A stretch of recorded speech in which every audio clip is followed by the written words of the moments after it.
사도행전 19장 11절에서 20절 말씀을 통해 흉내 내면 진다, 달라져야 이긴다 라는 제목으로 하나님 말씀 증거하도록 하겠습니다. 흉내 내면 집니다. 달라져야 승리할 수 있습니다. 동양고전이죠. 장자라는 책에요, 이런 이야기가 있습니다. 어떤 사람이 원숭이를 잡아다가 그 원숭이에게 왕복, 왕이 입는 옷을 입혀놨더니 원숭이가 그 옷을 쥐어뜯기 시작하는 거예요. 쥐어뜯고 막 갈기갈기 찢어서 완전히 옷을 다 벗은 이후에 원숭이가 되게 편안해하더라, 만족하더라, 그런 이야기입니다. 맞지 않는 것을 단지 보기 좋다는 이유만으로 억지로 왕복을 입혀봐야 옷만 찢어질 뿐이죠. 그러면서 이어지는 이야기가 서시빈목이라고 알려진 이야기입니다. 서시라는 여인이 눈을 찡그린다, 서시빈목, 그 이야기거든요. 그 중국 월나라에 서시라고 하는 굉장히 아름다운 여인이 있었습니다. 그 중국은 좀 이렇게 과장이 심해요. 뭐 좀 더 심하게 얘기하면 좀 뻥이 심합니다. 그래서 서시가 얼마나 아름다웠다라고 이야기를 하냐면 서시의 별명을 침어라고 불러요. 침어, 물고기가 가라앉는다. 그러니까 서시가 그 강물을 이렇게 들여다보면 물고기가 서시의 얼굴을 보고 넋이 나가가지고 헤엄을 못 치고 꼬로록 물에서 가라앉아 죽는다. 그래서 서시의 이름이 침어예요. 그래서 우리 보통 남자 집사님들이 예배 때 아무 말씀 안 하시는 게 그거잖아요. 아내 얼굴을 보니까 넋이 나가서 아무 말 못하고 가만히 이렇게 있는 거. 서시가 그 정도로 아름다웠다 그래요.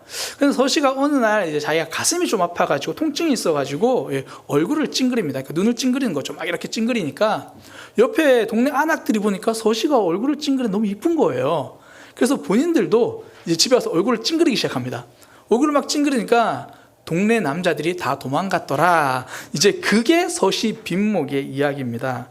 얼굴을 찡그려서 이쁜 게 아니라 서시라서 이쁜 거죠. 우리나라도 이런 경우 있잖아요. 제가 자주 예를 드는 영화인데, 영화 아저씨, 그 나오는 원빈이 보면 이 거울을 보면서 머리카락을 쫙 이렇게 미는 장면이 나와요. 원빈이라서 멋있는 거지, 제가 쫙 밀면 영화 제목 그대로 아저씨가 됩니다. 그러니까 그런 거죠. 흉내 내는 것만으로 다 따라갈 수는 없다라는 거예요. 신앙도 그렇습니다. 흉내 내는 것만으로 그 믿음의 능력이 다 나오는 것은 아니라는 거예요. 오늘 본문에서 그것을 보여주거든요. 바울이 에베소에서 지금 계속 사역을 하고 있습니다. 그런데 그 바울을 통해서 하나님께서 많은 능력을 일으키시거든요. 어느 정도냐면 바울이 사용하던 손수건을 병든 사람 몸에 덮기만 해도 병이 낫는 거예요. 바울이 사용하던 거예요. 제가 사용하는 거 말고. 그 정도로 능력이 있는 거예요. 그러니까 어떤 사람 중에서 오늘 본문에 보면 뭐 스게와의 7 아들들이 그랬다 그러는데 어느 정도냐면 그들이 이렇게 말하는 거예요. 바울이 믿는 하나님, 바울이 전하는 그 예수님의 이름으로 명하노니 귀신아 물러가라, 이렇게 이야기했더니 오히려 그 귀신 들린 사람이 그 스게야의 아들을 이렇게 덮쳐가지고 막 때리고 옷도 찢고 막 그런 거죠. 내가 제대로 믿지 않는 예수의 이름은 아무리 불러도 능력이 없다라는 거예요. 저는 지금까지 이렇게 사역을 해오면서요, 개인적으로 참 안타깝게 여기는 것 중에 하나가 믿지 않고 부르는 예수님의 이름입니다. 사실 많은 곳에서 믿지 않고 불리는 예수님의 이름이 너무 많아요. 흔히 이제 복음의 진리를 단순하게 압축해서 복음을 전하는 사형리 그런 거 있잖아요. 혹은 글 없는 책이라고 해서 제가 가끔씩 말씀드리는데 이런 거예요. 글 없는 책은 제일 처음에 이렇게 황금색 모양을 딱 보여줍니다. 그러면서 이 황금처럼 좋은 하나님의 나라가 있습니다. 그곳에는 아픔도 없고 고통도 없고 질병도 없이 좋은 곳입니다. 그런데 우리는 그곳에 들어갈 수 없어요. 그러면서 종이를 한 장 딱 넘기면 검은색이 나와요. 왜냐하면 죄 때문입니다. 이렇게 검은 죄가 우리에게 있습니다. 그리고 나서 죄에서 한 장 설명하고 다음 장을 딱 넘기면 빨간색이 나와요. 이 죄를 예수 그리스도의 보혈로 용서해 주셨습니다. 붉은색은 예수 그리스도의 보혈을 의미합니다. 이 예수님의 보혈을 믿기만 하면요, 그리고 한 장을 쫙 넘기면 흰색이 나와요. 우리가 용서받고 우리 죄가 깨끗하게 됩니다. 그러면서 묻는 거예요. 그럼 이 시간 혹시 그 예수님을 믿으시겠습니까? 라고 물어본 다음에 믿으시는 분들이 있으면 손 들어보세요 이렇게 한 다음에 네, 알겠습니다. 손 내리세요. 그리고 저를 따라 말씀하시면 됩니다. 예수님, 나는 죄를 지었습니다. 저 대신에 돌아가신 예수님을 믿습니다. 이제 이렇게 따라한 뒤에 이제 당신은 예수님을 믿었습니다. 이렇게 이야기하면서 녹색을 쫙 보여줘요. 녹색은 생명이거든요. 당신 안에 새로운 생명이 있습니다. 이렇게 되는 게 이제 글 없는 책이에요. 이렇게 축약된 내용, 복음이요, 좋은 교육의 내용은 될 수 있습니다. 어떻게 사람들이 하나님과 단절되었고 어떻게 예수 그리스도를 통하여 우리가 구원받게 되는지, 새 생명이 있는지 좋은 설명은 될 수 있죠. 짧게 임팩트 있게 알려줍니다. 그러나 그렇게 따라 부른 예수의 이름이 결코 그 누구의 구원도 보장하지는 않는다라는 겁니다. 정말 예수 그리스도를 내 삶의 주인으로 받아들이지 않고 예수의 이름만 부르는 것은 믿음이 아니라 흉내입니다. 지금 스게와의 7 아들들이 그렇게 흉내만 내면서 예수의 이름을 부르니까 귀신이 말해요. 나도 예수 이름은 안다. 그런데 너는 누구냐? 흉내 내는 삶, 믿음이 아니죠. 승리할 수 없습니다. 흉내 내면 집니다. 제가 청소년 사역을 하면서요, 그 아이들이 예수 그리스도를 개인의 구세주로 영접하는 그런 모습들 가지고 참 사역을 했는데 변화되지 않는 모습들 때문에 참 답답하고 가슴이 아플 때가 있었어요. 그때 제가 아이들에게 어떻게 복음을 전해야 되나 막 고민할 때 저한테 참 많이 도움이 됐던 설교가 2편이 있어요. 제가 한 편 이전에 한번 소개해 드린 적이 있는데 옥하는 목사님의 눈물의 경고라는 설교였고요. 또 한 편이 이 열린교회 김남준 목사님의 거듭나셨습니까? 라는 그런 설교예요. 제가 그 2편을 굉장히 많이 들었어요. 어떻게 하면 아이들에게 복음을 전할 수 있을까? 그때 김남준 목사님이 그 설교 속에서 이렇게 고백하십니다. 저는 목회자의 양심으로 말합니다.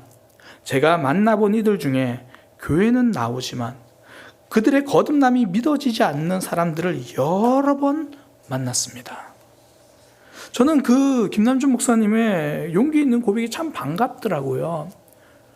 여러 사역을 하면서 여러 사람을 만났는데 목사님이 보기에, 목회자 양심으로 보기에 그 안에 정말 진짜 믿음이 있는지 그렇게 안 보여지는 사람들이 너무 많이 만났더라는 거죠.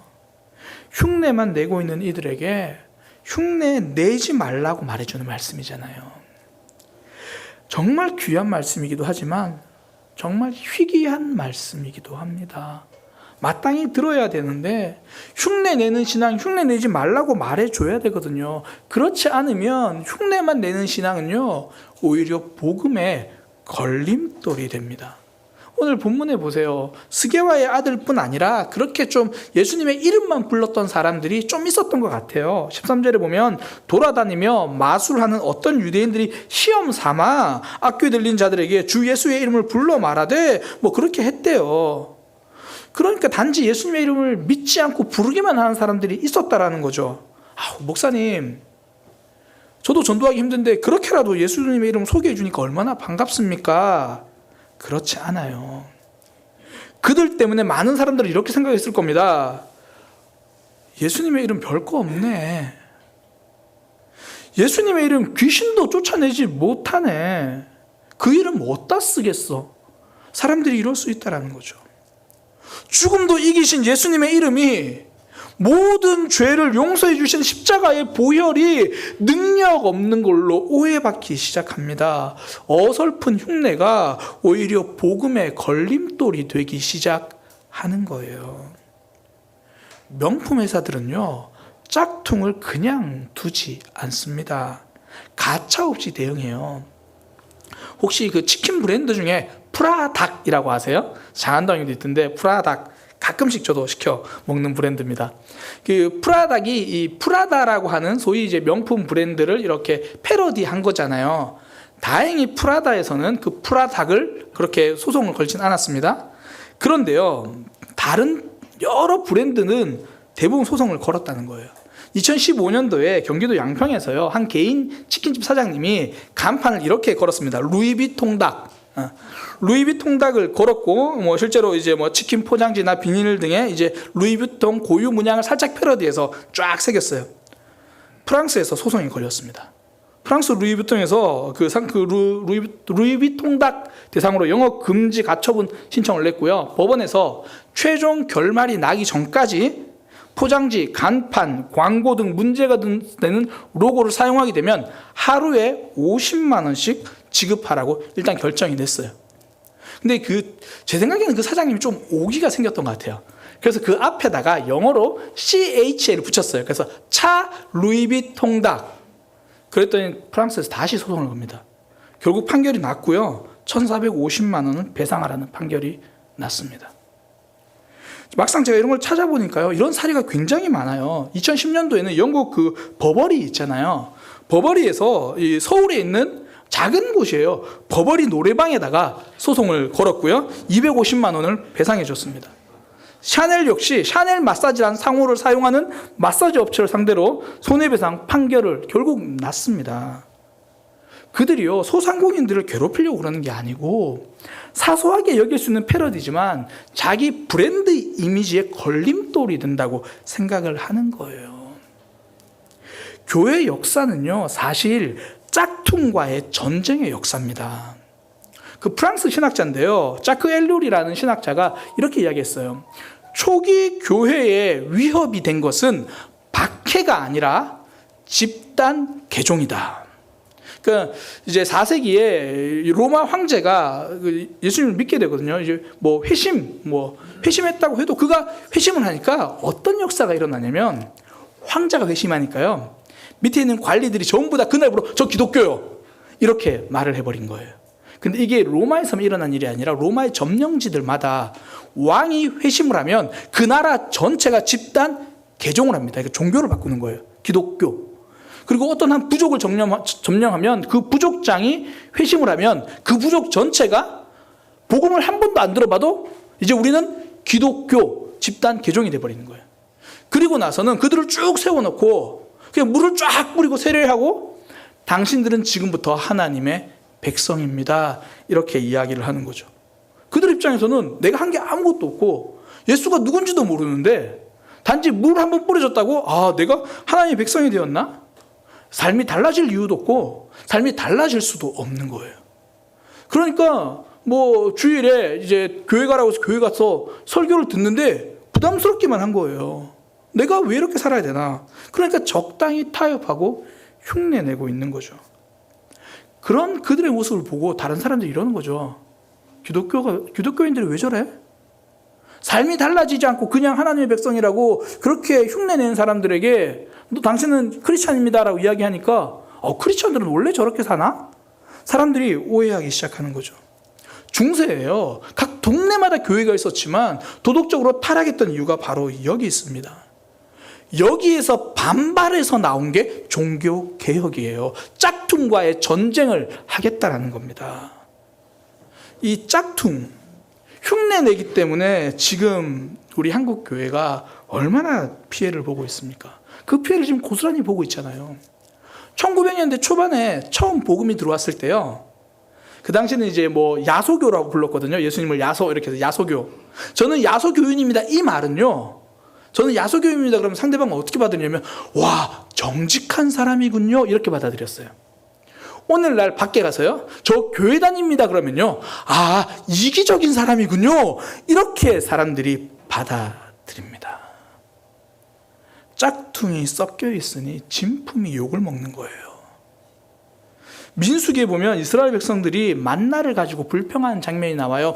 하나님이 하늘에서 내려주셔서 기적같이 주셨던 그 만나를 이스라엘 백성들이 불평을 해요. 우리 주변에 먹을 거라고는 만나밖에 없어요, 고기 좀 주세요. 이해가 좀 되긴 해요. 고기도 좀 먹게 해달라고 이제 불평하기 시작하는 거예요. 그런데 그 불평의 시작이요, 이스라엘 백성들 안에 있던 짝퉁들에게서 시작됩니다.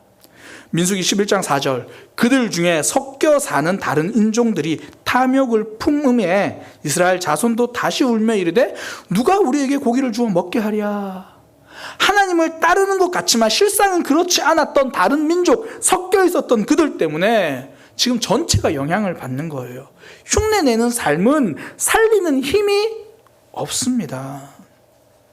반면에 바울 보세요. 그의 영향이 계속 커지잖아요. 우리가 지금 사도행전 계속 살펴보면서 바울을 통해 생명력이 전파되는 게 보여지잖아요. 앞서 말씀드린 것처럼 손수건만 얹어도 병이 낫는데요. 진짜는요, 가만히 있어도 변화가 일어납니다. 제가 이렇게 사역을 하다 보니까 이제 믿음의 백성들 중에서 하나님을 믿고 정말 거듭남을 경험한 사람들 중에서도 신앙이 침체되어 있는 사람들 제가 가끔씩 봐요. 뭐 한 달, 두 달 동안 하나님과 계속 지속적으로 멀어져 있는 사람들 가끔씩 봅니다. 근데 크게 염려하지 않아요. 크게 회개할 거거든요. 물론 좀 아프긴 해도 크게 회개할 거예요. 왜냐하면 하나님이 계속 부르시니까. 가만히 있어도 결국은 성장하고 하나님 이끌어 가시더라는 거예요. 그게 진짜 완전히 달라진 사람은 그래요. 결국은 이기고 승리하게 됩니다. 그런데 반면에 흉내내는 삶, 그렇지 않다라는 거예요. 과연 우리의 삶은 혹시 내가 지금 흉내내고 있는 신앙은 아닌가? 내가 정말 달라진 신앙인가? 점검해 봐야 된다는 거죠. 저는 오늘 말씀이 참 감사하고 고마운 게 예수님의 이름만 부르는 사람과 바울의 모습을 성경이 대조해 주잖아요. 이걸 통해서 우리가 점검해 볼 수 있다는 겁니다. 나는 과연 이름만 부르는 사람인가? 아니면 정말 내가 하나님의 이름에, 예수님의 이름에 능력을 붙들고 그분이 내 인생의 주인 되어 살아가는가? 어떻게 점검할 수 있냐면요, 오늘 딱 한 가지 살펴보려고 합니다. 점검하는 기준은요, 삶을 이끌어가는 주어, 그 주어가 누구인가예요? 내가 살아가느냐, 하나님이 나를 끌고 가시느냐, 이 주어가 달라요. 오늘 본문에 보면 바울이 행한 기적을 이렇게 말해요. 11절인데요. 하나님이 바울의 손으로 놀라운 능력을 행하게 하시니. 바울이 능력을 행하는 게 아니라 하나님이 능력을 행하시는데 바울의 손을 통해서요. 하나님이 하시는 거예요. 바울은 그냥 끌려가는 삶이죠. 그런데 흉내내는 사람에 대해서는 13절에 이렇게 말합니다. 내가 바울이 전파하는 예수의 이름을 의지하여 너희에게 명한다. 내가 할 건데 그냥 하나님의 이름을 덧붙여서 할 거야. 그러는 거죠. 진짜는 그 삶이 하나님이 이끌어 가시는데요. 흉내내는 삶은요, 내가 살아가는 삶에 뒤에다 하나님을 덧붙여서 살려고 합니다. 짝퉁은 항상 이 로고만 덧붙이거든요. 만들기는 대충 만들어 놓고 나중에 로고만 가져다 붙여요. 제가 이전에 이런 걸 잘 몰라가지고 이런 거 좀 많이 샀어요. 이제 1년에 한 번씩 춤축제, 요즘 코로나 때문에 안 하는데 저희 춤축제 장안동에서 하잖아요. 그 밤에 되면 먹을 게 쫙 깔리는 거 알아요? 밤에만 살짝 가봅니다. 근데 먹을 것만 있는 게 아니라 옷 파는 가게들도 쫙 있어요. 거기 보면 트레이닝복을 이렇게 파는 그 가게가 있더라고요. 보니까 다 브랜드예요. 그래서 제가 거기서 트레이닝 세트를 아래 위로 2벌을 샀어요. 2세트를 샀거든요. 한 번도 안 입었어요. 그냥 로고만 붙었지 나머지 다 엉성해요. 바느질도 엉성하고 디자인도 엉성하고 끝에만 살짝 붙여놓은 거, 그게 짝퉁이에요. 앉아가지고 이제 말씀을 나눈다고 하는데 내 이야기, 내 삶만 주구장창 이야기를 합니다. 저는 이렇게 힘들었어요, 저렇게 힘들었어요. 끝에 하나님의 이름을 살짝 덧붙입니다. 그래서 기도해 주세요. 한참 이야기를 하는데 그 이야기도 아무리 파봐도 아무리 들어봐도 하나님이 없어요. 세상과 똑같이 살아가는데 마지막 꼬리표로 덧붙이는 거예요. 그래서 저 말씀대로 살아야겠죠? 그 삶의 대화의 중심이 하나님이 아니라 내 삶이에요. 내가 살아가는 삶에 하나님이 꼬리표처럼만 따라붙은 거예요. 반면에요, 전혀 다른 대화를 제가 경험한 적이 있어요. 대화 내용은 거의 뭐 직장 생활에 대한 이야기만 했어요. 분명히 직장에서 이번에는 이런 일 때문에 너무 힘들었어요. 너무 아팠어요. 그런데 그 내용의 중심이 뭐냐면 직장 생활 때문에 힘들었어요가 중심이 아니라 직장 생활 때문에 참 힘든데 저는 그때 하나님을 붙들지 못했어요. 저는 그때 하나님 앞에 나오지 못했어요. 그 힘듦을 이야기하는 게 아니라 내 신앙을 이야기하더라고요. 나와 하나님과의 관계가 그 삶의 중심이 되어 있더라고요. 신앙의 연수는 굉장히 짧은 분인데 하나님의 이야기가 덧붙임이 아니라 그 삶의 중심인 거예요. 하나님이 나를 이끌어 가시는데 그 이끌어 가심 앞에 나는 어떻게 살아가는가, 그 이야기를 하더라고요. 그러면서 하는 말이 본인도 처음에는 자신도 덧붙임 종교였다고 그렇게 이야기를 하더라고요. 이게 말씀을 듣고 이 구역에서 소그룹에서 나눔을 해야 되는데 이게 뭐라고 적용해야 될지 나눌 게 없더라는 거예요. 이게 나누는 시간이 제일 힘들대요. 처음에는 본인도 그랬대요. 그래서 남들 나누면 이야기 안 하고 있다가 먼저 해. 그러고 다 듣고 자기도 이제 그냥 내 힘든 이야기 쫙 하고 그래서 저 이렇게 살게요. 처음에는 자기도 그렇게 덧붙임으로 살아갔다라는 거예요. 그런데 점점 예수 그리스도가 내 인생의 주인이 되기 시작하고 그분이 나의 심장을 만지기 시작하니까 이제 꼬리표 신앙이 아니라 진짜 하나님이 우리 인생의 주인 돼서 끌고 가시는 신앙 살아가더라는 겁니다. 주식에 보면요, 주식에 쓴 단어입니다. 꼬리가 몸통을 흔든다라는 표현이 있어요. 이게 쉽게 말하면 뭐 그런 거예요. 진짜 주식 말고 빌린 가짜 주식 때문에 오히려 진짜 주식의 주가가 영향받는 거, 이걸 꼬리가 몸통을 흔든다라는 주식의 용어예요. 제가 이 말을 하려고 하는 게 아니라 주식에는 그런 용어가 있지만 실제로 우리 삶에서는 꼬리가 몸통을 흔들지 못합니다. 개가 꼬리를 흔드는 거지 꼬리가 개를 흔들지 않아요. 꼬리로 덧붙여진 신앙은 우리의 삶을 흔들지 못한다고요. 단지 예수의 이름이 꼬리로 끝에 붙어 있으면 삶의 변화가 없습니다. 스게와의 그 아들들이 부르는 예수의 이름은 아무런 힘이 없잖아요. 자신들의 삶도 바꾸지 못하고 귀신도 내쫓지 못해요. 힘이 없어요.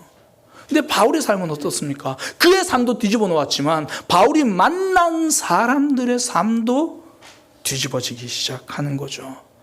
신앙이 앞을 가고 하나님이 주어가 되어서 가고 나는 따라가니까 내가 꼬리가 되니까 달라지는 거죠. 그 결과 오늘 본문 뒤에 보니까 마술을 행하던 사람들이 자신들의 책을 가지고 와서 불사르기 시작했대요. 여기서 말하는 책이란 단지 마술사들의 책뿐 아니라 그 의미 자체가요, 부적처럼 가지고 있던 그 모든 것들을 사람들이 다 가지고 나온 거예요. 그래서 그걸 불살랐는데 은이 5만이래요. 그러니까 쉽게 말해서 어마어마한 돈이라는 거예요. 하나님이 앞장서서 가시니까 내 삶이 따라가게 되는 거예요. 주어가 하나님인 겁니다. 반대로 흉내내는 신앙, 주어가 나예요. 신앙생활도 내가 할 수 있다고 생각해요. 내가 믿음을 지킨다고 생각을 해요. 이건 꼬리가 몸통을 흔들려고 하는 거예요. 어제 한 분이랑 제가 대화를 하는데요, 그분이 이제 함께 직장 생활하는 분에 대한 이야기를 해주시더라고요. 함께 직장 생활하는 분이 이제 모태신앙이라고 이야기를 하세요. 그런데 이제 말씀 중에 제가 이제 들은 이야기가 모태신앙인데 그분의 삶이, 그러니까 직장 생활하는 분이 모태신앙인데 그 이분의 삶과 말이, 그러니까 말 언어가 굉장히 와일드하대요. 굉장히 와일드하다라는 거죠. 사실 저는 뭐 당연히 우리 교회 집사님이 아니고 그 직장 동료니까 어떤 분인지 몰라요. 이분의 신앙도 모르고 뭐 아무것도 몰라요. 그런데 저는 이거 하나는 말씀드릴 수 있어요. 하나님께 이끌려서 살아가지 않고는 수십 년이 지나도 내 감정, 내 생각대로만 살아가는 삶이라는 거예요. 이건 흉내내는 삶입니다. 수십 년이 지났는데 내 삶 어디를 봐도 성령의 열매가 보이지 않는다면 그건 흉내내는 삶입니다. 삶이 하나님께 이끌려 살아가기 시작하면요, 시간이 지날수록 성숙이 따라올 수밖에 없어요. 믿음이 삶을 끌고 가거든요. 이건 신앙생활뿐 아니라 신앙의 시작도 그래요. 믿음 자체도 그래요. 제가 오늘 신앙의 비밀을 하나 좀 알려드리려고 합니다. 어떤 분들은 자꾸 목사님 말씀 듣고 나니까 그래 나도 하나님 믿어야겠다, 자꾸 내가 믿으려고 해요. 내가 믿으려고 노력하고 몸부림치거든요. 제가 비밀 알려드릴게요. 여러분들이 아무리 믿으려고 노력해도 못 믿습니다. 믿음은 내가 노력해서 얻어지는 게 아니에요. 내가 믿어보겠다고 목사님 저 그래도 열심히 해볼 건데요, 내가 믿어보겠다고 몸부림친다고 믿음이 내 속에 들어오는 게 아닙니다. 그냥 하나님께 엎드리는 거예요. 하나님, 저 안 믿어져요. 하나님, 제 속에 믿음이 없어요. 하나님이 믿음을 주셔야 돼요. 내가 믿겠다가 아니라 믿음은 하나님이 주시는 선물이라고 고백하는 것, 하나님 앞에 그냥 엎드리는 것. 믿음의 시작의 주어도 하나님이에요. 그러니까 자꾸 내가 믿으려고 하니까 이 고생을 해요. 옆 사람하고 비교하거든요. 나는 이만큼 믿었는데 쟤는 얼만큼 믿었나? 이거 보기 시작하는 거예요. 그러면서 나는 이만큼 믿었는데 왜 내 믿음을 인정해 주지 않는 거지? 사람들이 생각하는 거예요. 그러니까 사람들에게 인정받으려고 몸부림치작하는 자기만족 신앙이에요. 제가 앞서 김남준 목사님의 설교 거듭나셨습니까? 라는 설교 소개해 드렸잖아요. 그 말씀 중에 김남준 목사님 이렇게 이야기를 하십니다. 여러분들이 지속적으로 자기 만족을 위해서만 살아가고 있다면 여러분들은 거듭나지 않은 사람이 확실합니다. 그러면서 이런 고백이 필요하다고 이야기를 하세요. 나의 이런 죄, 하나님 없이 내 만족을 위해 살아가는 삶에 이제 저는 진력이 났습니다. 나는 내가 이제껏 내가 가진 모든 것들을 다 버리고서라도 예수님의 사랑을 받기 원합니다. 이러한 회개와 이러한 고백이 없다라면 거듭나지 않은 것이 분명합니다. 우리는 예수님을 믿는 것과 내가 가진 모든 것을 포기하는 것을 별개의 삶이라고 생각을 해요. 그러니까 이렇게 오해하는 거예요. 내가 일단 예수님 먼저 믿고 신앙이 좋아지면 조금씩 포기할게요. 이건 오해입니다. 신앙은 그렇지 않아요. 예수님을 내 인생의 주님으로 모시는 거예요. 예수님이 내 인생의 주인이라는 것은 내 모든 것을 포기하는 것을 넘어서 나를 포기하는 거예요. 나를 포기하고 그분을 따르니까. 그리고 나서 내 삶에서 포기하는 영역이 늘어나는 거예요. 그러니까 이게 이런 거죠. 하나하나 드리다 보면 언젠가는 많이 드려지게 될 거야. 이게 아니고요. 저는 통째로 하나님 거예요. 저는 다 하나님께 드렸어요. 그러나 저는 아직 미련이 남아서 놓지 못하는 것들이, 아직 잘 몰라서 놓지 못하는 것들이 있어요. 그걸 하나하나 맡기는 과정이라고요. 보통 제가 보니까 처음에 믿음부터 맡겨요. 하나님, 제 힘으로는 신앙생활을 할 수가 없어요. 하나님, 제 힘으로는 순종할 수가 없어요. 그러면서 자기 믿음부터 하나님께 맡기고 포기하더라고요. 하나님, 제 믿음을 하나님 붙들어 주세요. 그 다음에는 주변 사람을 포기하기 시작합니다. 하나님, 우리 부모님, 제 배우자, 제가 하는 게 아니더라고요. 우리 자녀들의 신앙, 제가 하는 거 아니더라고요. 그러면서 그것을 하나님께 맡기기 시작합니다. 좀 더 선명한 단어로 포기하기 시작합니다. 하나님께 맡기는 거예요. 내 삶의 모든 걸 맡겼으니 나머지 하나 둘씩 가는 거죠. 하나님께서 우리를 구원해 주신다는 말은요, 그래, 내가 너의 영혼을 잘 보관해 놨다가 나중에 천국 보내겠다, 이 말이 아니고요. 우리 삶 전체를 지금도 맡아 주시겠다는 의미입니다. 광야 같은 인생길을 걸어갈 때는요, 모세가 나침반 보고 가는 게 아니라 구름 기둥과 불 기둥으로 우리 삶의 주어 되신 하나님이 행하시면 따라가는 거예요. 이것이 진짜 믿음 생활입니다. 믿음은 내가 주어가 되어서 내가 끌고 가는 삶에 하나님은 뒤에 덧붙여 놓기만 하는 그런 것이 아니에요. 이건 흉내 내기입니다. 진짜 달라지는 삶은 하나님이 주어가 되어서 끌고 가시는데 내가 따라가는 것. 하나님, 나는 방향도 모르고 방법도 모르고 힘도 모르니까 그래서 말씀에 아멘하는 거예요. 그래서 주님 앞에 가는 거죠. 이게 하나님께 맡기는 삶입니다. 제가 지지난주에 설교 말씀 중에 이제 성령으로 시작해야 진짜 시작이다라는 제목으로 함께 말씀을 나눴거든요. 기억하시겠죠? 그때 제가 기도는 절망으로 시작하는 겁니다, 이렇게 말씀을 드렸어요. 식사하기 위해서 기도하는 게 아니라, 필요한 게 있어서 기도하는 게 아니라 내가 절망하니까 하나님이 하셔야 되니까 기도하는 겁니다, 그렇게 말씀을 나누고, 주일날 나누고요. 월요일 새벽에 제가 기도하는데 하나님이 저한테 질문하시는 거예요. 너는 사역에서 절망이 있냐? 근데 제가 대답을 못 하겠더라고요. 저는 제 사역을 절망하지 않더라고요. 제가 열심히 노력해가지고, 하나님, 제가 이렇게 열심히 하고 있는데요, 하나님, 제가 이렇게 좀 하고 있는데 계속 제가 무엇을 하고 있는지만 거기에만 집중하더라고요. 하나님이 저에게 기도 제목을 주셨어요. 너 절망해야 된다. 사역에서 네가 정말 못한다는 그 절망이 있어야 된다. 기도 제목은 생겼는데 답은 없더라고요. 어떻게 절망하지? 어떻게 절망하지? 그래서 제가 지난주에 송장원 성교사님 모셔서 함께 식사하면서 기도 제목 부탁드렸어요. 하나님이 저에게 사역에서 절망하라고 하는데 그게 저에게 지금 기도 제목입니다. 그리고 저녁에 이제 사역자 회의를 한다고 전사님이 이런저런 이야기를 나누다가 문득 주일 오전에 11시 예배 때 했던 찬양이 생각나더라고요. 그 두 번째 했던 찬양인데요. 주의 십자가 지고 나 그곳에 가리라 땅의 모든 끝이 기근이라도. 제가 이 찬양을 정말 좋아하는 찬양이에요. 부교육자 때요. 이 찬양 부르면서 혼자 울었어요. 하나님 저 이렇게 갈게요.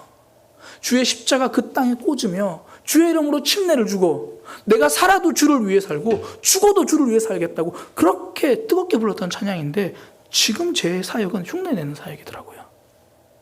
그때 하나님 답을 주셨어요. 너 흉내내지 않으면 절망할 거야. 너 흉내내지 않고 제대로 하면 너 깨어지고 정말 하나님 저 안 되네요 라고 절망할 거야. 사역도 제가 주어가 되니까 절망도 하지 않더라고요.